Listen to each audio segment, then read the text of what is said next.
আসসালামু আলাইকুম। আজকে আমরা যে বিষয়টা নিয়ে কথা বলবো সেটা অত্যন্ত গুরুত্বপূর্ণ একটি বিষয়। আমাদের কাছে প্রায়ই নতুন উদ্যোক্তারা এসে বলে যে ভাইয়া আমাকে একটা প্রাইভেট লিমিটেড কোম্পানি ওপেন করে দেয়। তো আমরা যখন জিজ্ঞেস করি যে আপনার ঘোষিত মূলধন কত, তখন বলে যে ভাইয়া আমাকে 10 লক্ষ টাকা ঘোষিত মূলধন অথরাইজ ক্যাপিটাল দিয়ে একটি কোম্পানি রেজিস্ট্রেশন করে দেয়। আসলে 10 লক্ষ টাকা পর্যন্ত অথরাইজ ক্যাপিটাল ফি হলে যে রেজিস্ট্রেশন ফি লাগে না, এই কথাটা আসলে কতটুকু সত্য? এই কথাটা হচ্ছে অর্ধেক সত্য, অর্ধেক হচ্ছে ভুল।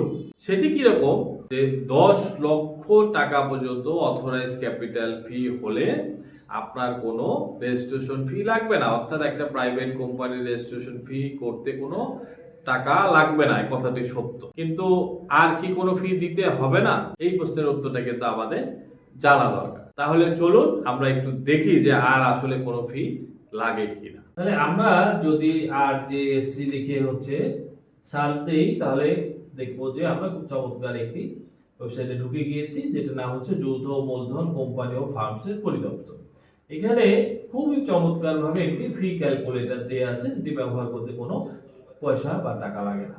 এই ফি ক্যালকুলেটরটা চলে এসেছে। তাহলে আমরা ধরে নিলাম যে আমি একটা লিমিটেড কোম্পানি রেজিস্ট্রেশন করব। কি ধরনের কোম্পানি রেজিস্ট্রেশন করব? প্রাইভেট লিমিটেড কোম্পানি রেজিস্ট্রেশন করব।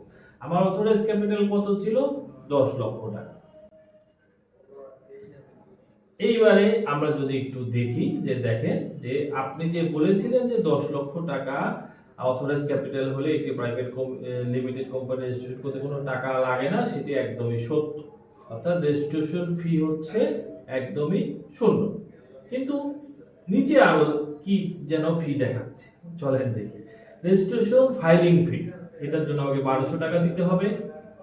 Stamp of memorandum of association and article of association, এটার জন্য আমাকে দিতে হবে 12,300 টাকা।